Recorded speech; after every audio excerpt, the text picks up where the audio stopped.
Swayam Prabha. Digital India. Educated India.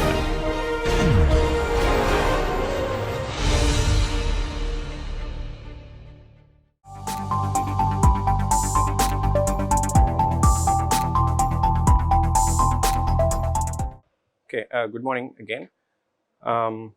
So we are talking about life cycle assessment or life cycle analysis.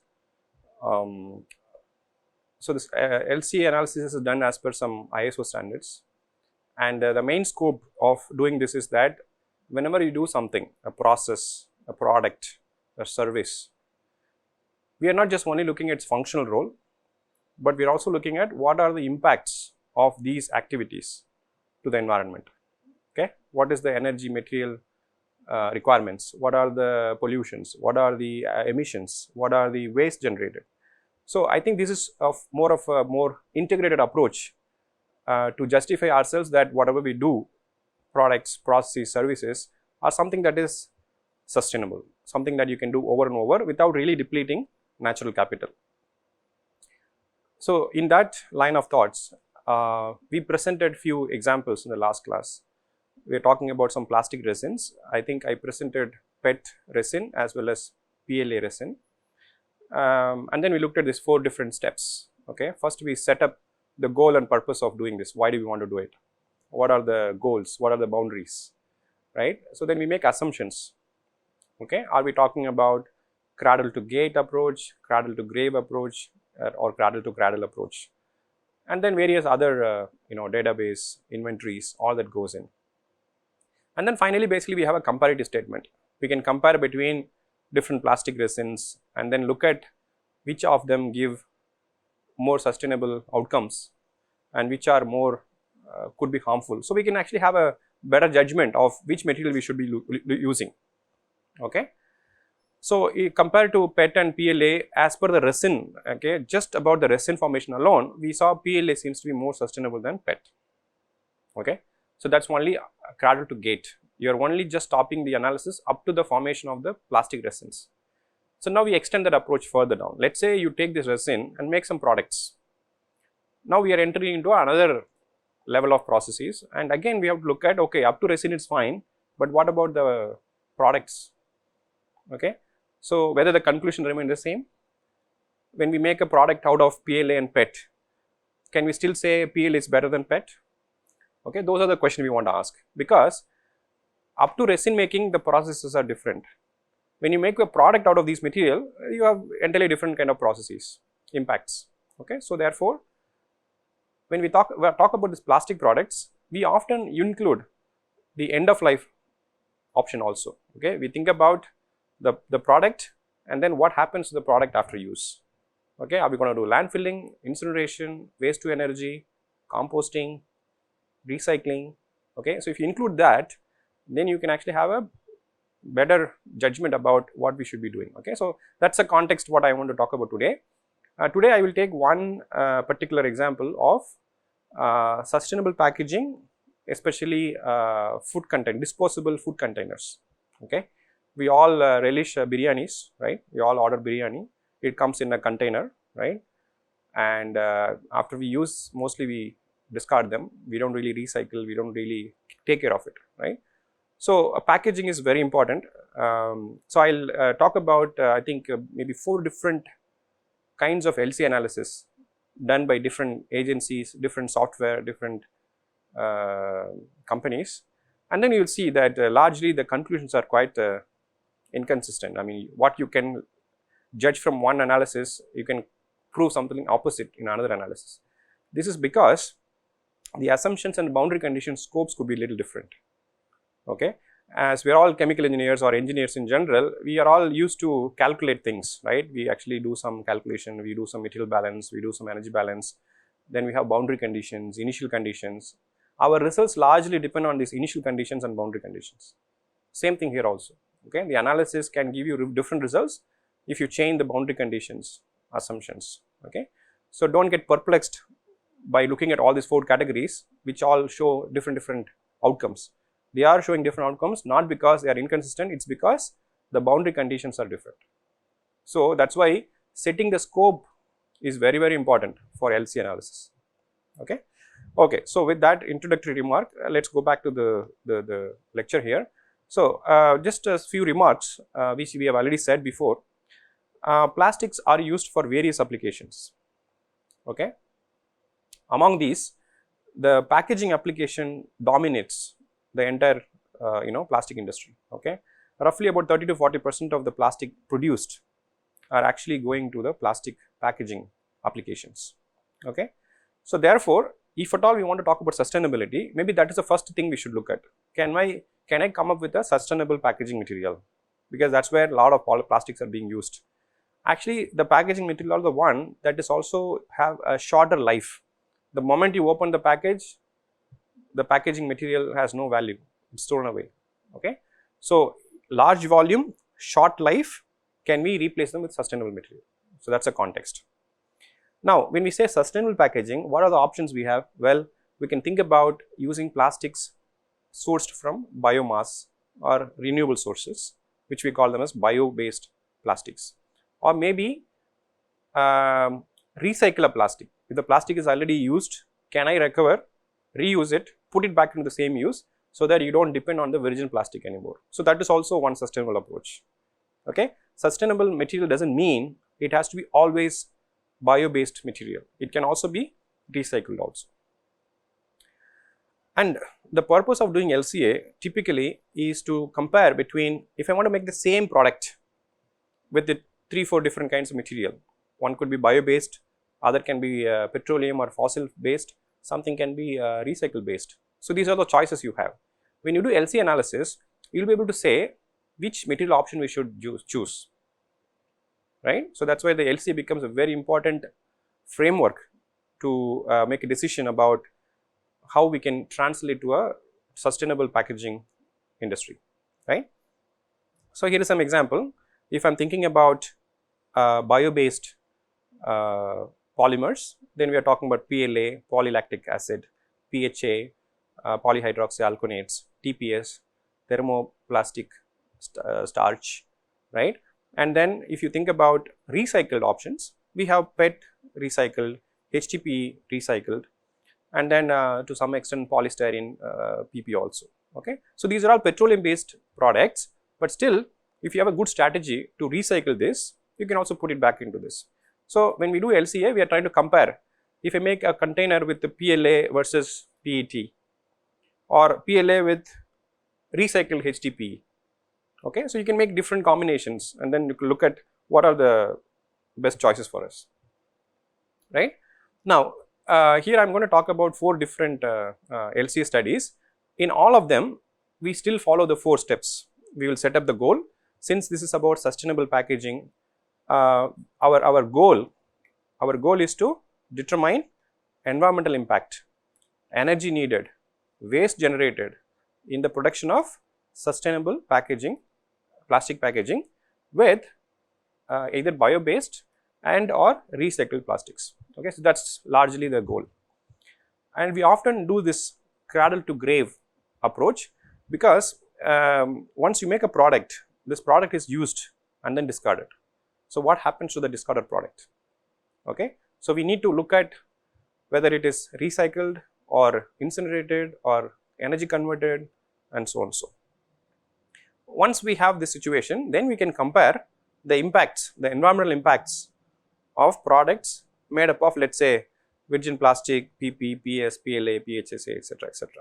Okay, and then we try to kind of justify or decide whether bio-based recycled plastics are better compared to virgin plastics. Okay, that's a kind of goal that we wanted to set.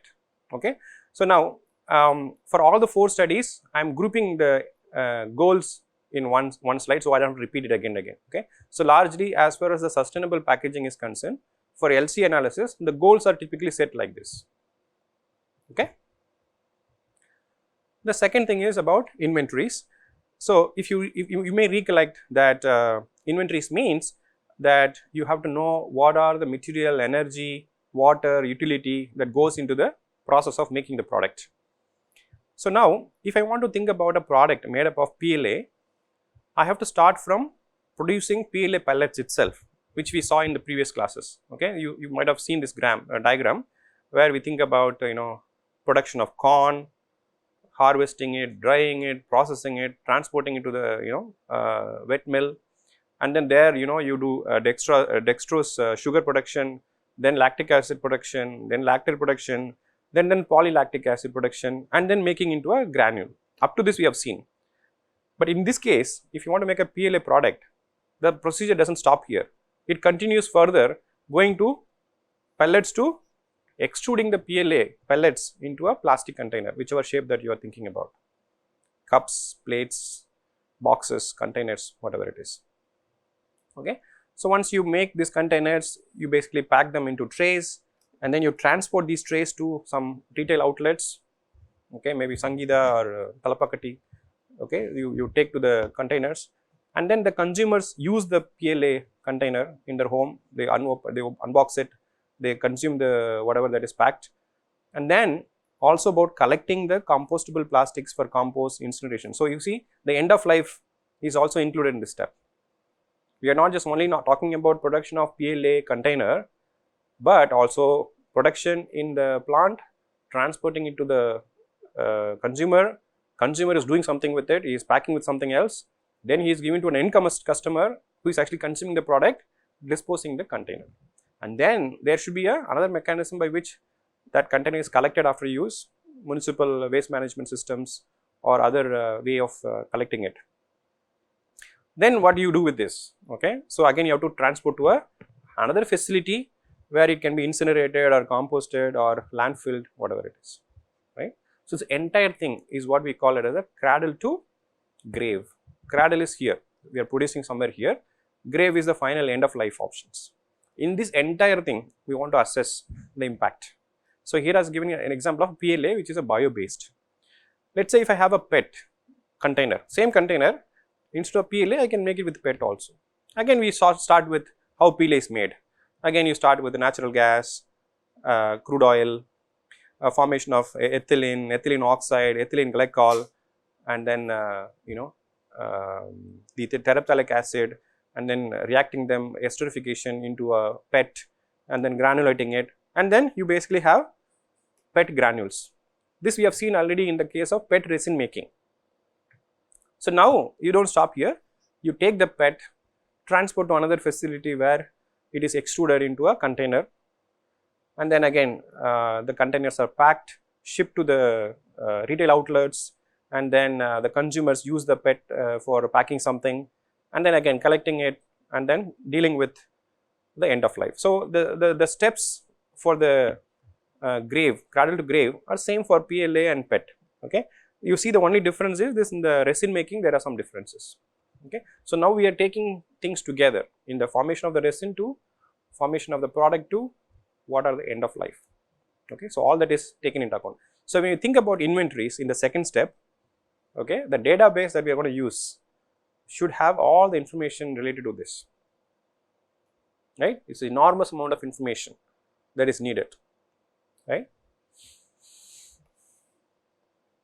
Then third step is to look at impact assessment. When we do impact assessment, we often define a functional unit. What is a functional unit? It could be a cup, it could be a plate, it could be a container, it could be anything that serves a particular function. Then you also do some normalization. You say, okay, I want to make 10,000 such functional units, or maybe 1,000 such functional units. So, that is your basis. For that basis, you calculate, okay, how much energy, water, greenhouse gas emissions, waste generated, pollution generated, acidification, eutrophication, various other polluting, heavy metal contamination, etc., etc., etc. Okay. So, those are the impact assessment that is done. So, that is step 3 as per the ISO standard. Then step 4. Step 4 is how do we interpret this data? What do we make out of this? What are the conclusions we can draw?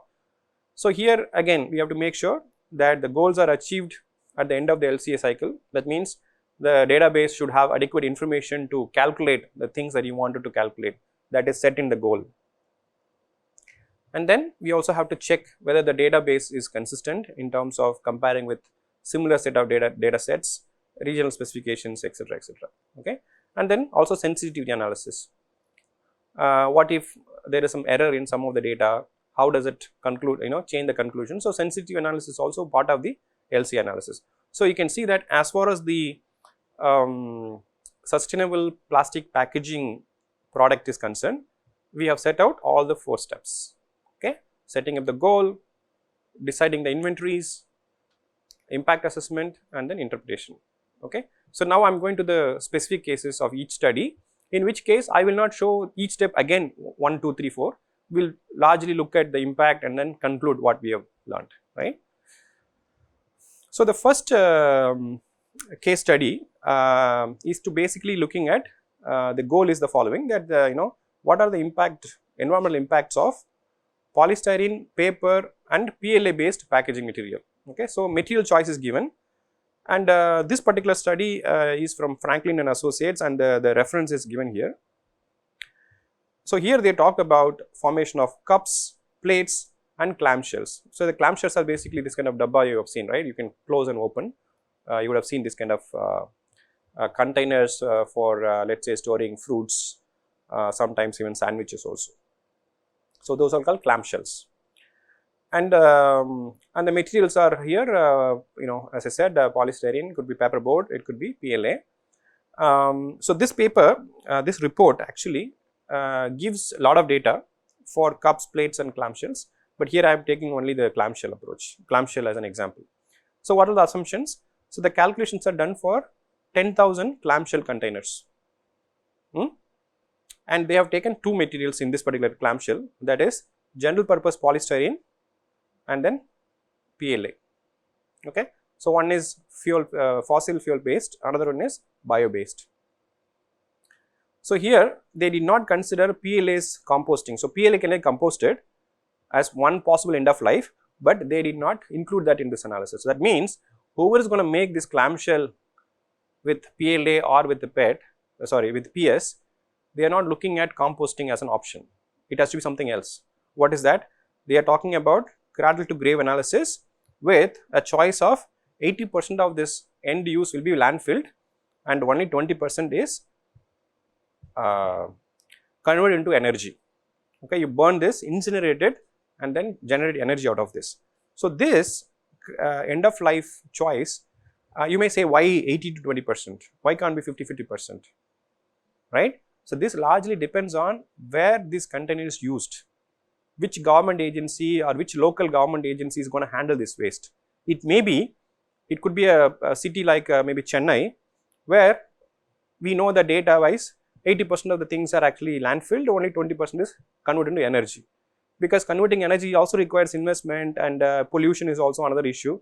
So they may have, the municipality might have a policy that all the waste I generate, 80% will be landfilled and 20% will be converted into energy. So the end of life may relate to what is actually possible in a real world situation in a particular regional specifications.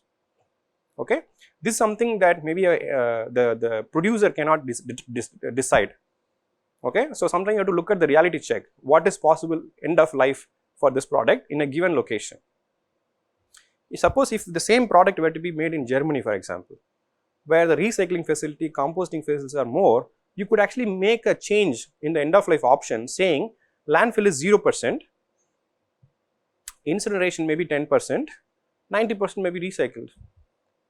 So that depends on different regional possibilities, municipal, how the municipality handles waste. Okay, so that is something you have to keep in mind. It's highly variable depending upon where this end use is. And in this particular analysis, they are also including transportation, because transportation can add fuel cost, emissions and other waste generation also. Okay, if you remember in the case of resin, in some cases transportation was included, sometimes it's not. So it's very important to know what are the assumptions that are created. Whatever conclusion you're going to derive will largely be subjected to these conditions. Then various other impacts like eutrophication, acidification, other pollutions are not considered. Not considered not because they don't want to consider it, is because maybe the data is not available. Okay, and what are the impacts they have considered? They look at how much fuel is needed, energy is needed, what are the end of life options, like I said, how much material is needed. Also waste to energy credit. So what this waste to energy credit means is that whenever you are converting a waste into an energy, you actually get some positive credits for the company, that because you have managed some waste by yourself. Okay, so the company will get a credit for doing this kind of recycling or energy conversion. Okay. Okay, so these are the assumptions. So let's see what is the outcome. So here we are comparing between PLA and the polystyrene, expanded polystyrene or polystyrene foam based on the general purpose plastics, polystyrene, for every 10,000 clamshell products. Okay, so we are comparing only between two materials, PLA and expanded polystyrene. So we have got polystyrene here and PLA here. So first of all, the number of units, both are 10,000. Okay, that's a basis. They calculate the mass of one product. Okay, so for PS it takes about 4.8 grams to make one clamshell, whereas PLA requires about 23.3 grams. Okay, and if you look at the specific gravity or the density of this material, it's about 0.8 specific gravity for foam, and then about 1.25 for PLA. So PLA is more more rigid and more denser compared to foam, polystyrene foam. So you can see that the amount of the mass of polystyrene required and the PLA required are quite different. It's about 5-fold difference in the case. It's because of the foamy nature, the lightweight nature of the polystyrene compared to PLA. And then if you compare the energy required, so we need something about 3034 megajoules for PS, and we have about 13,125 megajoules for PLA. So clearly polystyrene consumes less energy compared to PLA. Okay. What about the carbon footprint, that is CO2 emission? You can see still that PS wins over PLA. Okay. Waste generated, PS generates about 40 kilogram, whereas PLA generates about 187 kilogram. And if you look at water consumed, PS consumes much less water, whereas PLA consumes a very large amount of water. This large amount of water comes because of why PLA requires such a huge amount of water? Corn production. It's coming from an agricultural product. Corn requires a lot of water, whereas PS does not require much water. Okay. So you can clearly see that in this particular comparison, polystyrene it requires less mass, it has a lower energy consumption, lower footprint, carbon footprint, low amount of waste, and very less amount of water consumption. Okay. So we say in this example, polystyrene is more sustainable than PLA. Okay, you say that okay, water is not a problem. What about others? What about CO2 emissions? What about energy consumption?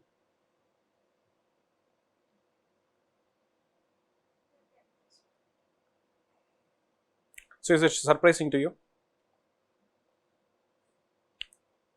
All the while so far we have been saying bio-based plastics are good, sustainable. Now I am telling you a data that actually proves otherwise.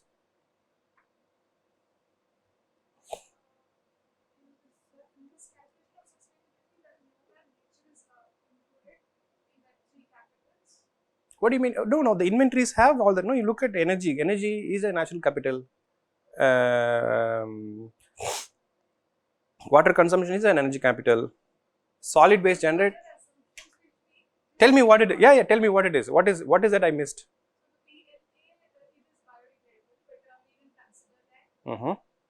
Okay.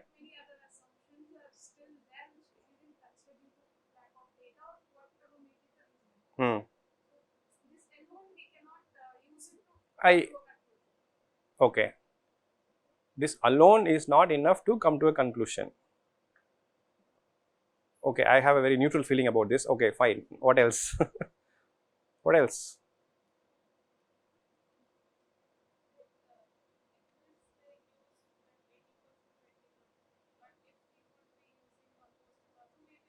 Yeah, so yeah, if you change the boundary conditions, yeah, that will change. That will change. But let's say if like I said, that end of life option was fixed by some other constraints. Like I said, the place where it is used, the municipal corporation has that policy. You cannot change that policy. That has a lot of other consequences. So that boundary condition I cannot change. If I change, yeah, I will get different results. But despite that, can we say with this respect, based on this particular table, can we say, okay, let us make our clamshells based on polystyrene than PLA? Of course, we have not put the cost here. The cost of the material has not come in here. I thought someone would say that, that's fine. Okay, maybe cost is not important at this point, let's say. Okay, cost is not an issue. Okay, I can pay more price for PLA but here there's no reason to actually pay more for PLA, because PLA is anyways a losing candidate here. So maybe cost shouldn't be a factor then. So what else?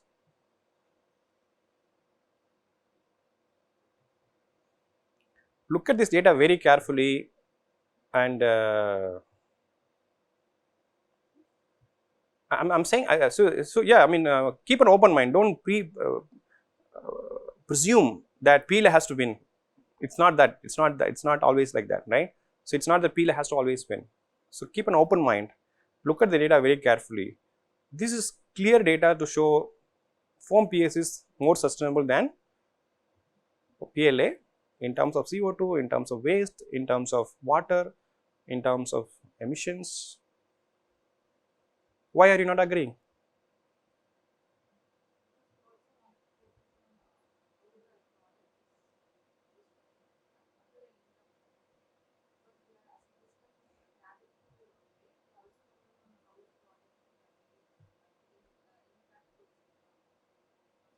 Yeah, the impact is given. CO2 emission, solid waste.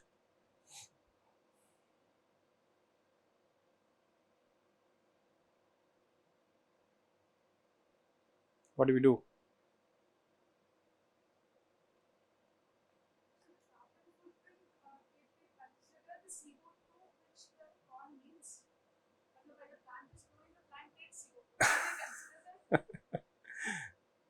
Like I said, no, here this entire thing goes in. Yes. Look, there is that's what I'm saying, there is a CO2 here, you see, that's also going in. Transportation, that's not included here, is it?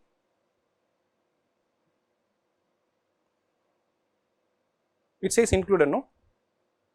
Transportation is also included. Who will spot the right answer in this table? The key is in this table.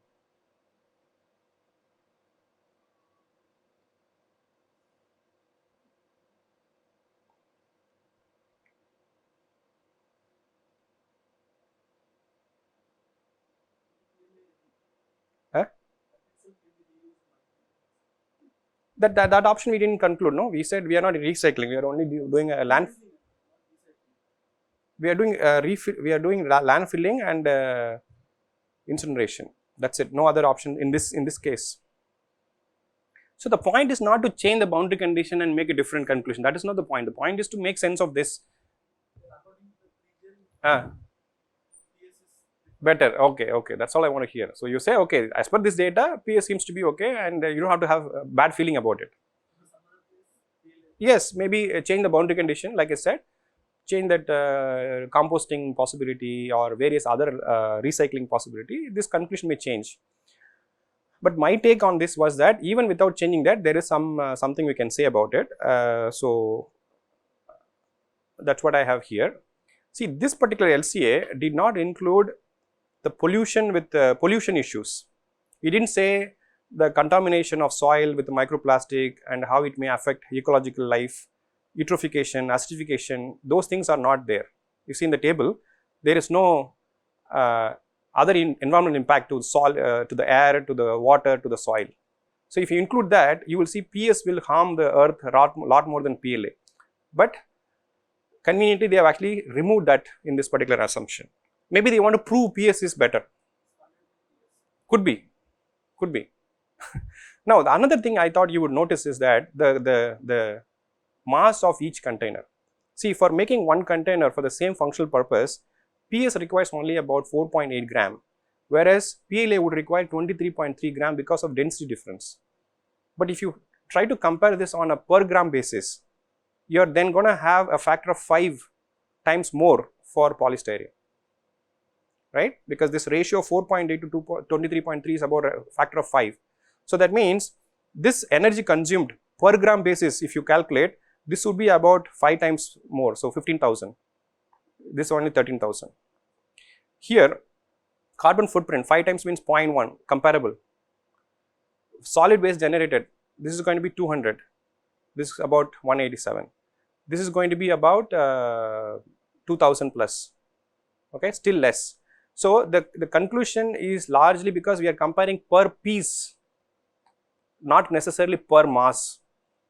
Okay, so here the advantage for polystyrene is that you can actually make the same functional unit with a less material, and you are not comparing unit mass based, but based on the function unit itself. So in that context, and subtracting all the pollution index, you can actually show in this case polystyrene can be a winnable candidate, right? Okay, so while you are in that shock, let's go to another another example where something else is proved now. Okay, this is from another company funded by another company. So as he was saying, generally if I am a PLA company, PLA producing company, I would hire a LCA consultant and I'll ask, okay, this is what I want to produce, give me LCA report, and maybe my client will understand I need to prove PLA is best. So there will be some sort of vested interest, okay, so that we have to always keep in mind. Because most of this detailed LCA analysis is actually published, or the reports are given by companies which actually make plastic products, not academic institutions. If you and I were to make this LCA, we would be unbiased, okay, because we don't derive any benefit of making that products. Okay, so you have to be very careful about this analysis, who has done it, for whom it has done it, and all that. Okay, so now let's go to the second aspect. Again, we are talking about same disposable food container product. Again, reference is here. So this LCA is done by a company, IFEU, German based company. It is done for a company called NatureWorks, which is the largest producer of PLA in the US. Okay, so the report is submitted to LCA NatureWorks. The reference is given here. So what are the assumptions? Okay, so here the basis unit is 1000 clamshell container containing 500 ml of capacity. So here the volume is kept constant. How much it can pack, that volume is kept constant. In the previous example, that was not considered. Okay, the masses are different, the containing capacities are very different. So here they want to make sure that all of this container should have 500 ml. What are the material choices? They have the oriented polystyrene, it's a different kind of polystyrene, polypropylene, PET and PLA. So here we are trying to compare between a bio-based PLA versus fossil-based non-biodegradable plastics. What are the cradle to grave analysis? So here this end of life is actually chosen differently for different plastics. For example, landfilling 80%, waste to energy 20% for all the conventional plastic like polypropylene, PET and polystyrene. Whereas when it comes to PLA, they say 80% can be composted and 20% can be recycled. This itself should tell you PLA is going to win, because there is no waste created by PLA largely, because 80% of them actually composted, that it basically goes back to soil, and then 20% are actually recycled, put back into the product again. Whereas if you look at this PP, PET, OPS, 80% is landfilled and 20% is incinerated. Again, this is also probably related to the region where it is applied.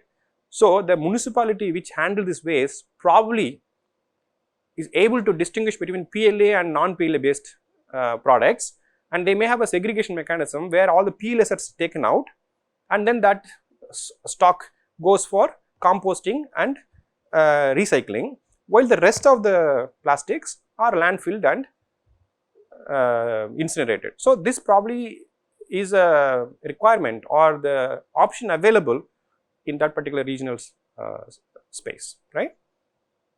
If you look here on the other hand, they have looked at all the environmental conditions, acidification, other pollution, and eutrophication. Why? They want to include this specifically because we know that all the fossil fuel based plastic will actually make a negative impact on this, and PLA will not, because PLA is handled. So, you will clearly see that this assumption is set such a way that PLA has to win.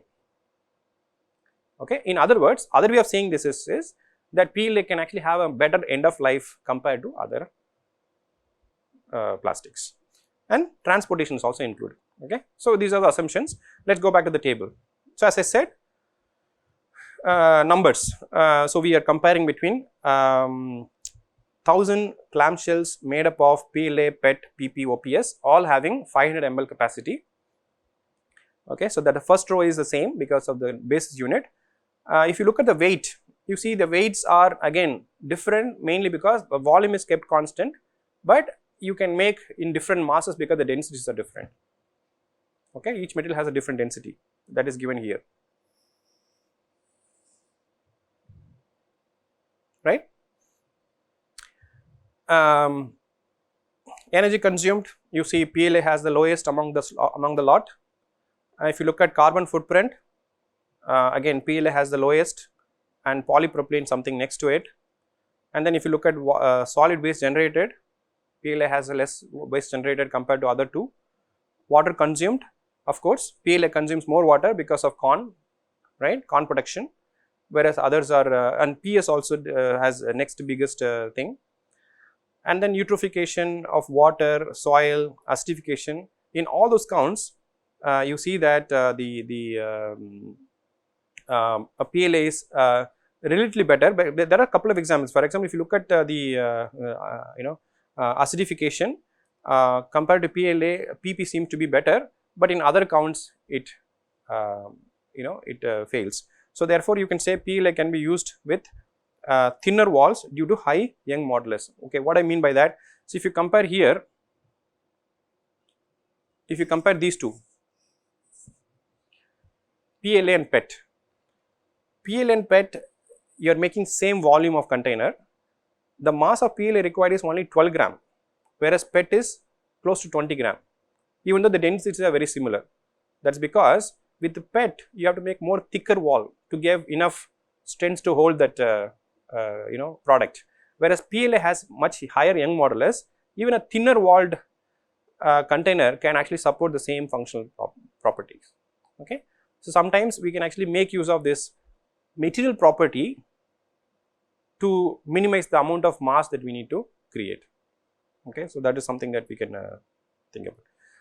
So, to summarize, we say that in this particular comparison and assumption that we have created, PLA seem to be a better candidate compared to OPS, PET and PP.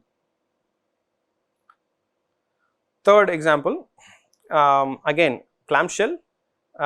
Here 1000 clamshell is the basis, and the design is to hold, you should have enough volume to hold about 553 gram of strawberry, okay, something like this. Again material choice, PS, PET and PLA. This is from a different LCA group, different report. So, CIMA Pro LCA software is used.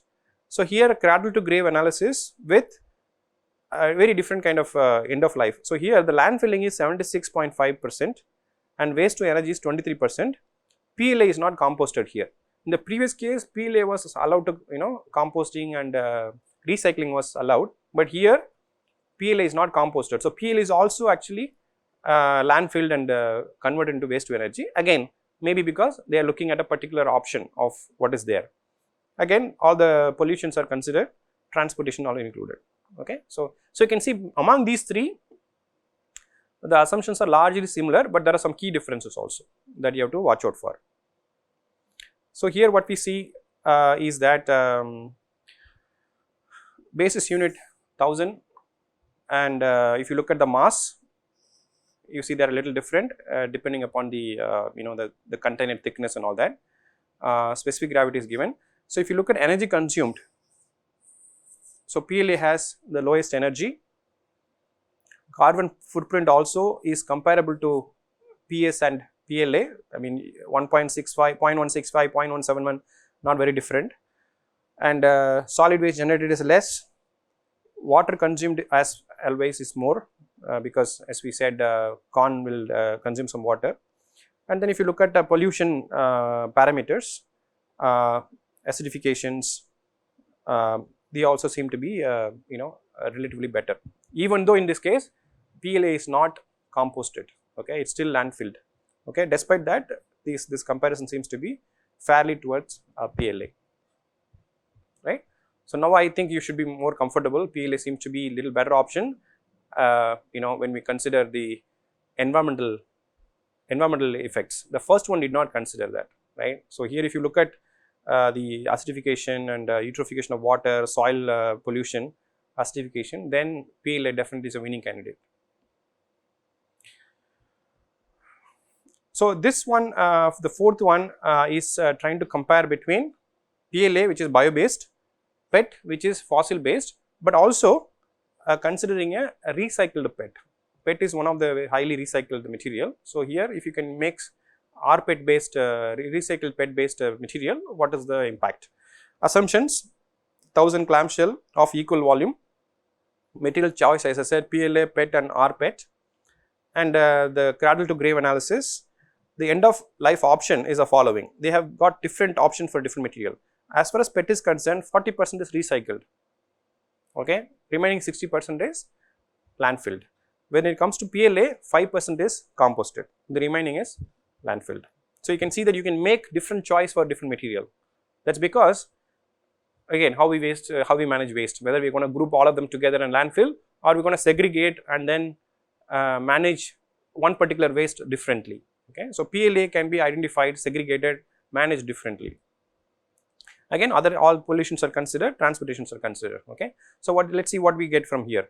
So here, so this means PLA with the 5% composting means that when the PLA is wasted, 5% of that product is actually composted, the remaining 95 is landfilled.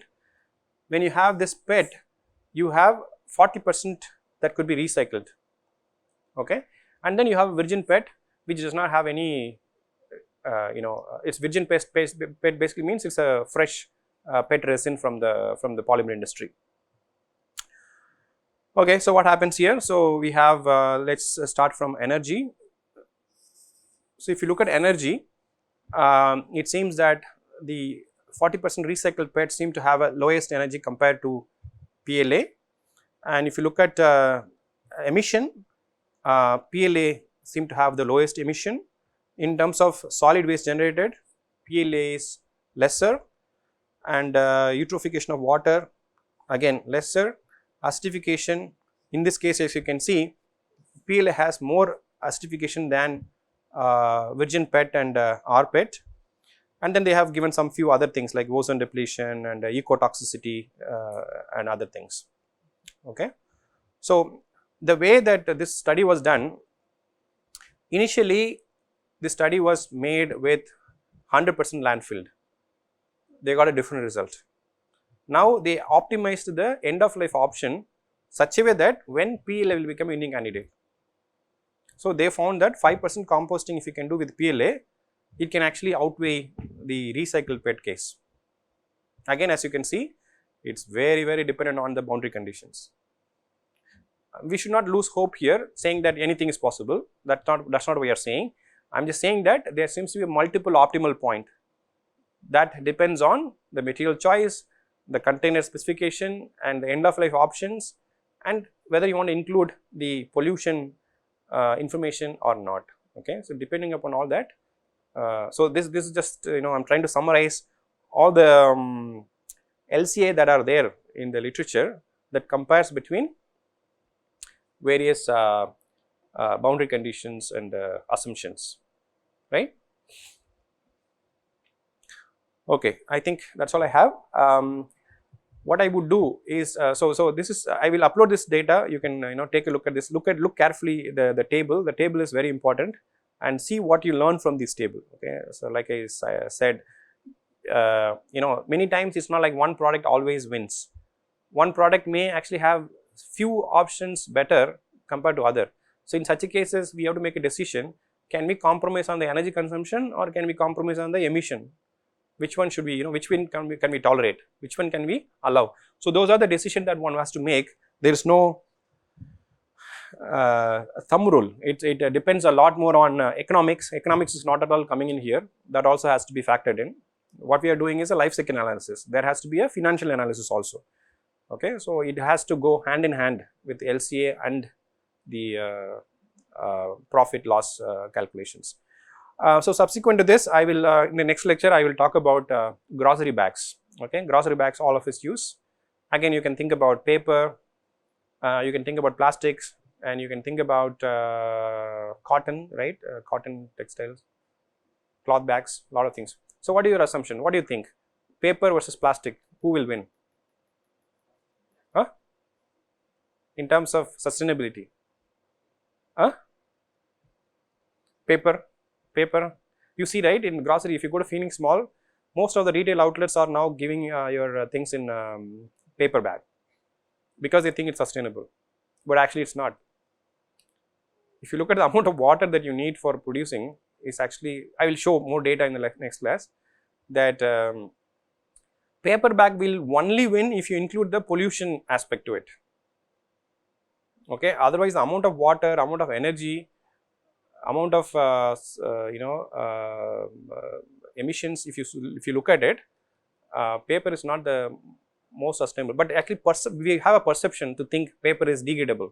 We always think in terms of degradability. We don't see paper lying around in the waste bin for very long, but plastics do. So it creates a different perception in our mind. But if you do an LCA analysis, you will see that our intuitions are not necessarily correct, right? So I think it looks to me, in terms of I mean, I don't want to preempt your thinking and understanding, but in my mind I see that in terms of cost we cannot beat plastics. Okay, in terms of the properties, the kind of things we can make with the plastics, we cannot beat with any other material.